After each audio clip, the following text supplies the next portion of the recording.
First Alert meteorologist David Ernst here with your weather update. High temperatures on your Tuesday, a little bit above average for this time of year. Most of us into the lower and middle 80s. Doesn't matter if you were along the Lake Michigan shoreline or in the North Woods, those temperatures were fairly common. So a little bit above average for this time of year, certainly not record setting. Records are safely in the 90s. We're looking at temperatures pushing well into the 80s again on Wednesday, middle to upper 80s expected, and there could be a little bit of a chance for some pop-up thunderstorms, and we did see some storm activity across the area earlier on today, especially Oshkosh down towards the Sheboygan area. Overnight tonight, there could be a few showers that hold together coming out of Minnesota that clip far northern Wisconsin or upper Michigan, and that's what you see here on Predictor. A little bit more cloud cover up that way, and we may have a few foggy spots as well to begin the morning, but outside of that, should see a mix of sun and clouds on your Wednesday. Temperatures middle and upper 50s across the North Woods, low 60s from the Fox Valley and Green Bay towards the lakeshore.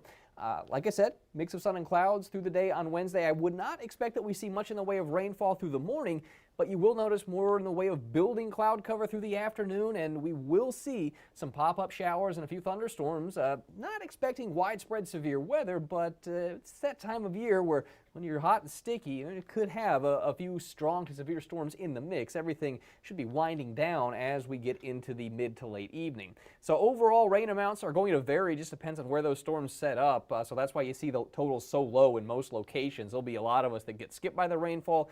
Those that see it probably do pick up a few tenths of an inch, but still it's going to be not that common across the area. Those totals will vary from place to place.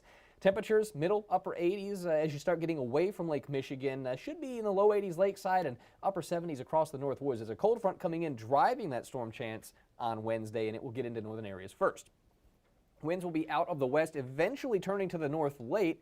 Sustained speeds around 10 miles per hour, but some gusts could be stronger. It will be slightly humid at times on Wednesday with a dew point in the upper 50s and low 60s, but Friday is going to be the stickier day this week. We've got another system coming into the area then. In fact, that one looks like it's got a better chance of bringing some rain to the region, or at least more widespread rain to the area. So Friday morning starts out dry, but skies are already turning cloudy. We have the first wave of rain pushing through the area by the mid-late afternoon, and you see round two setting up there around the Twin Cities and back into central Minnesota. That also would pivot into the area late on Friday night, so could have a couple different rounds of rain and storms on Friday. Your weekend, not totally dry, but not a washout either, just hit and miss storms possible. Temperatures cooler after Wednesday.